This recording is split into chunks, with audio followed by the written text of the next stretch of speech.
WWE fans, welcome to Fabulous Wrestling Talk. I'm Jeremy the Impact York. He's Daniel Snyder. I got to figure out a nickname for you. You got a nickname? Uh, no, I I don't. was going to say the man, but we're going to talk about somebody else with that nickname in a minute. Yes, we are. Anywho, in fact, in the comments below, drop what you think our tag team should be called because we're the tag team champions of all things WWE media, and we're here to talk about WrestleMania 41, night number one. Yes, there will be two shows because There was so this much in two was, nights of yeah.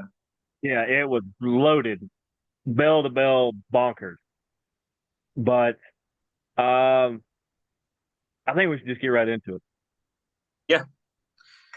And I told you we're going to include a little bit of things that happened this Monday's Raw. This will kind of be a precursor to how we maybe do this show moving forward, even though it may have a different name. I don't know what we're going to do. We're going to start doing more weekly stuff. We know that. We just have to Yeah, figure we'll out talk about that. and I guess we have a week to figure that out, which means probably Tuesday afternoon into Wednesday morning we'll figure it out. But right out of the gate, we get Gunther, who defends his World Heavyweight Championship against main event Jay Uso. And I know he's been a slow burn on you, and you started to turn a little bit, and you're like, I'm starting to get it. I'm starting to see the appeal. Still not maybe your favorite, but Jay Uso does win this match, and we're going to get into that part of it. But to be the opening match of this, I felt like this match was clunky. It didn't have a lot of flow. They were both putting in good performances, but it was not even really a spot fest. It was just like you chopped it up like sushi or something. You were just eating the pieces out of order. It didn't flow. Yeah, I felt like almost like all they knew when they got together was who was going to win, and they said, "All Yeah. right, let's go do this." And I think that's kind of why it played out like it did. Hmm. Um, in my mind was telling me that Huso would win this, but my heart wouldn't let me say it because I didn't want him to win it. And I think that deep down, I felt like they were going to drop the ball like they did. Like how you made Gunther look so weak and Uso look indestructible at the end blew my mind. And then not only that, they something keeps running across my phone. When they come on, man, it doesn't take a genius to know. Let's let Gunther pass out.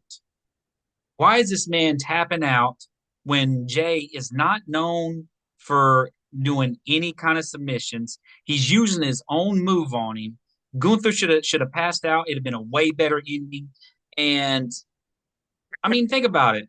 Bret Hart versus Stone Stone Cold. Cold. That Yeah. match was as good as it was, not because Stone Cold tapped out. He passed out from it. So um, So you it mean was. uh so you mean they should have had Gunther pull a Patty Mac from Raw. I don't get that. I don't get that. Pat What happened? McAfee? Oh yeah, yeah, yeah, yeah, yeah, yeah. Perfect, dude. If they would have done that, that would have been perfect. I had to go back. I had to go back and watch parts of that a couple times because every time I was convinced that it was a work, I would find something to the contrary. Every time I would say, "Oh, this was legit up to this point," I find something to the contrary.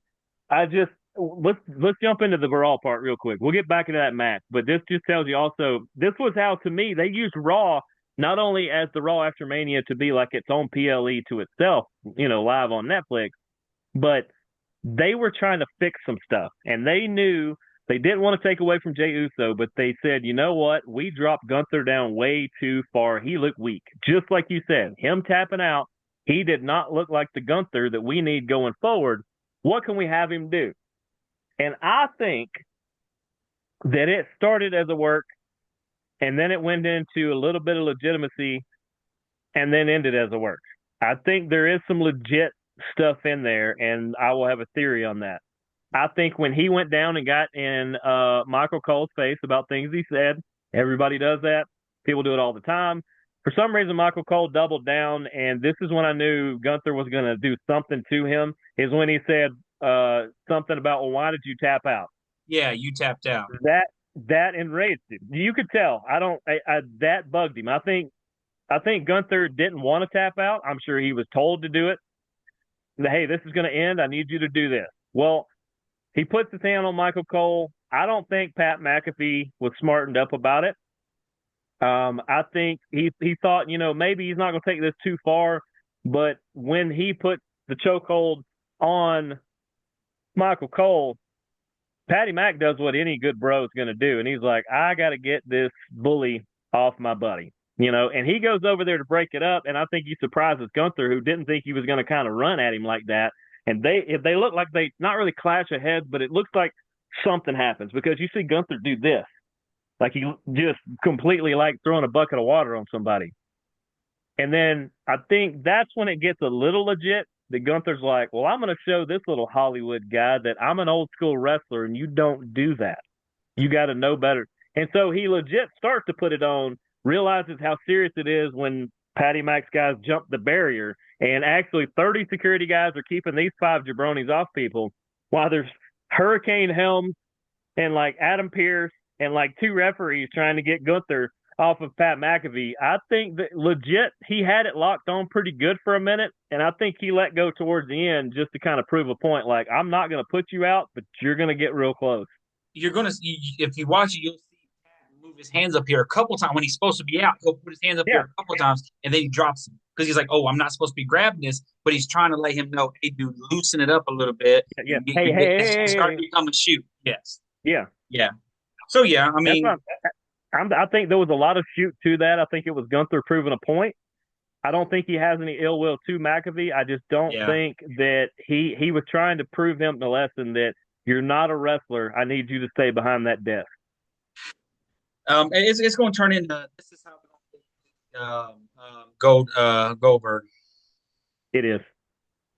It's. I think Gunther in the next couple of weeks. Well, I feel like he's gonna get suspended at some point or something. But when he comes back, he is going to. I think he's going to start picking on Pat McAfee and Michael Cole, or maybe Michael Cole, and let Pat keep bucking up to him, and he just look and go, "You want me to choke you out again?" And so Pat sticks back down, and Michael Cole's just having to just get berated. And finally, McAfee is going to go, "Look, I'm not a wrestler, but Oh, he but is." he is. Yeah. But he is, and Goldberg's standing behind him like, "You want to fight? I'll be your Huckleberry." And I think that sets up what Backlash or whatever's coming up. So I'm gonna say SummerSlam. It'll be That makes the most sense. yeah. You Get let him you back. let Gunther be suspended for about 2 weeks, which is just a small break. Let him take some time off anyway. He probably deserves it. And then when he comes back, have him just he don't even need to wrestle. He just comes over there and just constantly berates Michael Cole enough to where you kind of keep poking the bear and Goldberg shows up. Yeah. But shout out Jay Uso. Like I said, I Congratulations. liked his performance. I just thought that him and Gunther just didn't mesh the way they did the first time they faced, a couple months ago. How long does he carry the belt? What SummerSlam's about 3 months away. It's August, somewhere around there. Maybe slightly before, but I'll say till SummerSlam. Okay. Who's gonna take it off of him? I don't think we know yet. Um, just okay. I think I do know, Yeah, we'll talk and about it on the next. We'll talk about it we're on the gonna next one. we're gonna Night talk two. about it. We're gonna talk about it at the end of this show. That should I give would you a say little I would kick. say night two because that's well, we might have two different people, and that's why I want to say that's why I say night two. Well, the one I'm thinking is at the end of this show. I kind of figured that the one I'm thinking is gonna be the guy at the end of this show. Yeah, but let's get in some of the other ones. New Day Yeah. wins their 13th, 15th, Record the 75th, record 75th tag setting. titles. Yeah, It they're was the good best tag though. It team. was the War Yes, it Raiders wasn't can great. go. They can go. This was not. I mean, this actually picked up for what match one was lacking. This was not clunky at all. You got to see the War Raiders really just use their power, and then the New Day just be the New Day. I guess this is just what I'm going to do tonight. The The Boo New Day. Day, yeah, and I loved it. I like heel New Day, and them as champions makes all the sense in the world. The New Day does not have bad matches. No, they don't. They're I they when it's all said and done, they will be the greatest tag team of all time. There's not too much that could art. I mean, who are you putting ahead of them?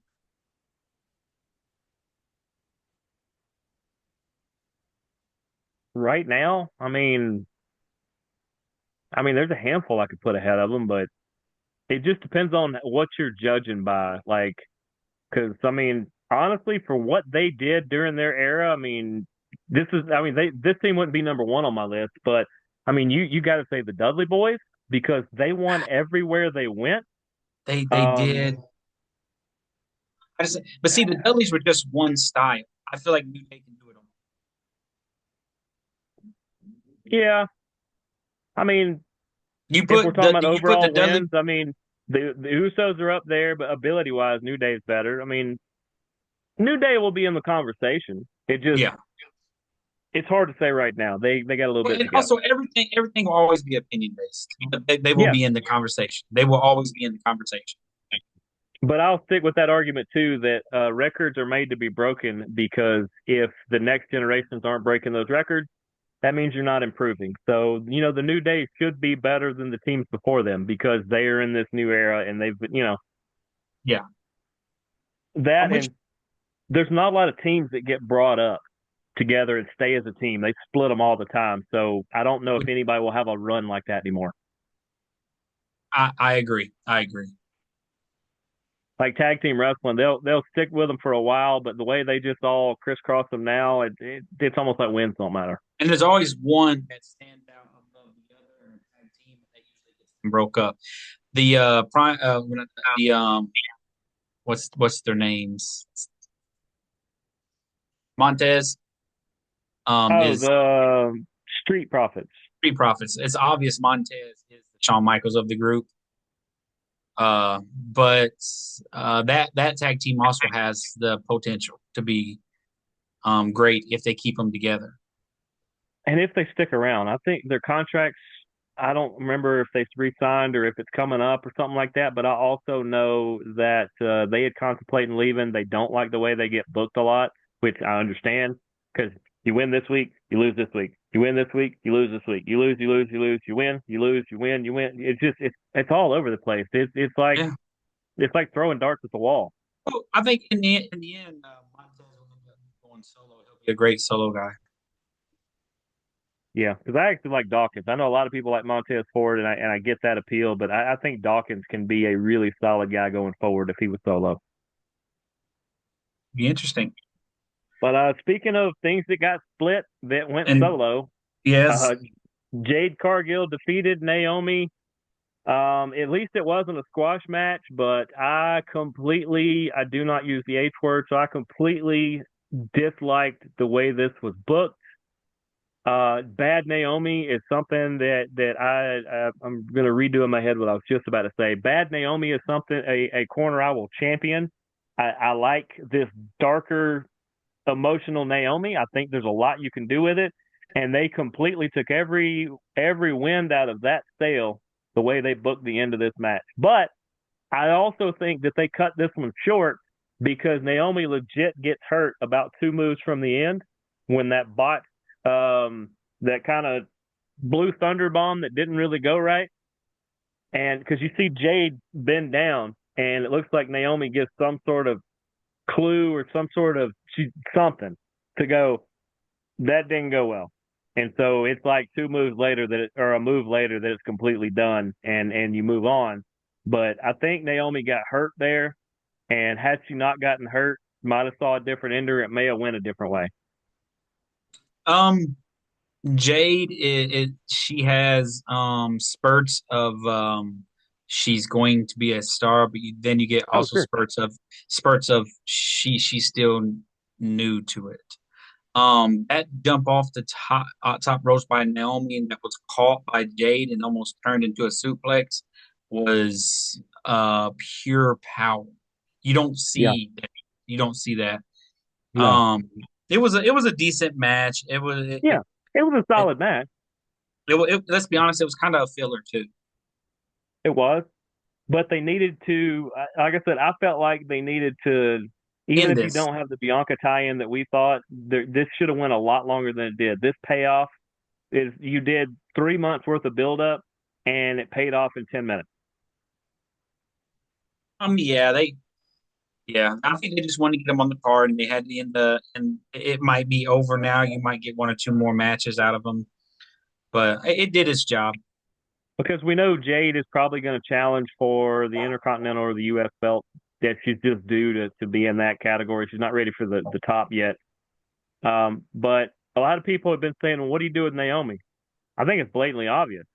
And we're going to get the spoiler alert. We're not going to tell you who the fill-in was in case you missed it. But apparently there was an attack on Bayley that led to her not being medically cleared to be in her tag match that we'll get into on night two. And a lot of people are like, well, who attacked Bayley? Well, clearly it was probably her opponent. So what if it was Naomi? Naomi and Bayley moving forward? We got bad Naomi. Good Bayley is a good person to play off of. This will really build Naomi back up as a master heel and or build her into one. I was like, that's the perfect booking right there. Is if Bayley was hurt and Naomi is hurt, wait till they both get healthy, and then it comes out that Naomi is, likes to attack people in the back. She attacked Jade, and that started that. She attacked That might Bayley, and now here's that. that might be her new thing. I mean, it's not a bad thing. Like I said, I like this darkness this dark cloud Naomi that's out there. I was like, this could actually go somewhere. Where the glow was just gonna sell T-shirts and glow sticks. This brooding, like, almost silent monster here. It's you can actually go somewhere with it. I'm neither here nor there on the whole thing. To be honest with you, it was like to I'm me, it probably was just a match Actually, that I'm probably more invested than I should be. you're never more invested in what you should be.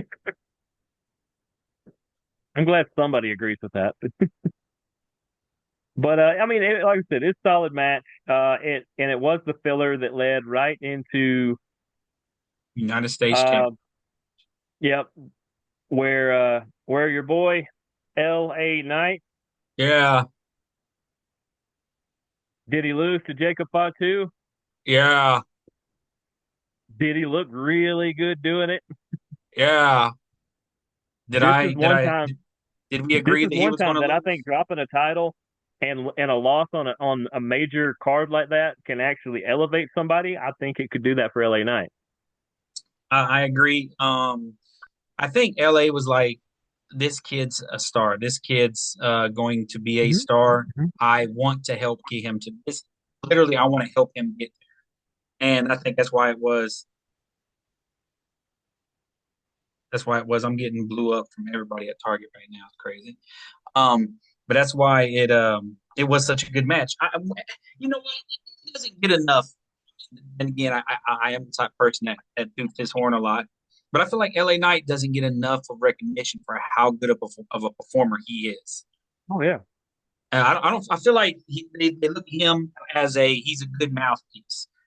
He's really good on the mic, so his matches are subpar because he's so good on the mic.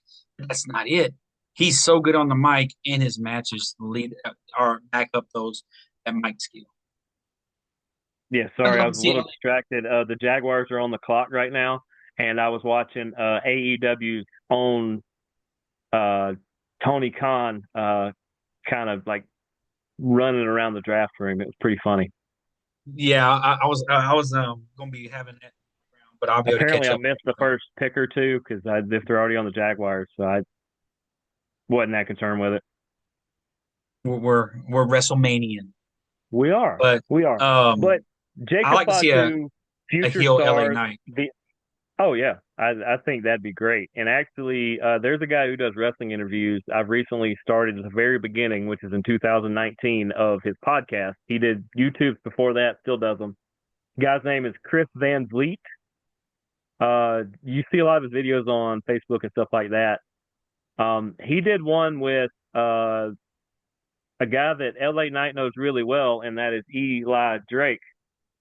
And back in 2019, he had just got out of TNA and that whole kind of crazy conundrum he was in there. But I'm gonna send it to you. You're gonna really enjoy it. Where you see where he's at then, and you see where he's at now, and the only difference is he just matured and got even better. Because back then, he's basically the same person back then as he was now. He's just honed his craft and gotten slightly better. Yeah, I've seen a little bit of Eli Drake because he has a interview I've seen a little bit where he talks about his shoes. It's I'm an LA Knight all around fan. I like the guy. I don't know what his real name is, but I like the real guy. What is this man's real name? Sean Ricker. I'm a Sean I Ricker about fan. to, I about to, I used to know it. I'm not an LA Knight fan. I'm a Sean Ricker fan. Yeah, And yeah, congratulations to Jacob Fatu. Um, he deserves a belt. I think he's going to be a great United States champion. And this is the beginning of a face turn. yeah. They've already been kind of turning him, but um, he doesn't need the bloodline, and I think he'd No, be better without him. I think we might have seen the end of the 5 year story that is the bloodline, I'm okay with that. I'm okay with that. because somebody posted a thing saying, "Is this the end of the 5 year bloodline story arc?" And they said, "You got to think. Roman said he started this to elevate his family. Well, after night one and night two, you can't elevate that family much further up than they are." 100%. I would even say that, you know, Roman won that night, and we'll get into that in a minute. But it's kind of hard to say he lost, and I don't think he did. I think he actually did exactly what he needed to do. It was an interesting final match, but yeah. But I think the only thing standing in Jacob Fatu's way is Solo Sikoa. They've either got to move him off to a different show, or he unfortunately he might be the first one cut off the roster like that. And I don't want it because Solo's solid. It's just Fatu can't elevate without taking him out. That's what's going to have to happen. He's either going to have to go one on one and take him out, or the post Mania draft has got to put Solo on the other show, because as I, long as they're together, he's always going to be above him. well, I think that's what's going to end up happening. Jacob Fatu is going to go to Raw, and Dom's going to go to SmackDown, spoiler alert, yeah, SmackDown because I feel like you got to get Dom away from Finn and this and he's already I turning agree. face. This is for night two, guys. Night two. But yeah, the El Grande Americano. Looks like we got about 10 minutes, so we're about to fly over these next two to get to the next. My new favorite luchador. Yes, yes, yes. And he is not Chad Gable. He's not. Uh, That's not went Chad Gable, against Ray Phoenix. who stepped I, in for I Mysterio, who apparently was not medically cleared. well, he got hurt Friday night in that trip. Yeah, Um, and congratulations to Ray Phoenix. Um, him losing did not hurt his status any. He wasn't even supposed to be there. And plus, also, El Grande Americano, he has a strong mask. His mask is hard, and that's why he's his he's very hard headed. yes, that's why his flying headbutt is so devastating. And Yeah, that's why when Ray Phoenix tried to kick him in the head, it hurt his foot. yeah. I mean, you know what? El Grande Americano might be Samoan. He could be. I don't want this to sound disrespectful, but those coconut melons they have for heads, man, they're always headbutting Yeah, people, and it never phases them. I'm telling you, we don't know who's under that mask. We don't, but I'm pretty sure it's not Chad Gable. It's not Chad Gable. Not at all. They No, look different, completely different. They don't even wrestle the same. no, Yeah. not at all. Yeah. But yeah, good on Phoenix Good making his match. debut, stepping in like that. I think Now that he's got that out of the way, what he does at next year's Mania is going to be unreal. Yes.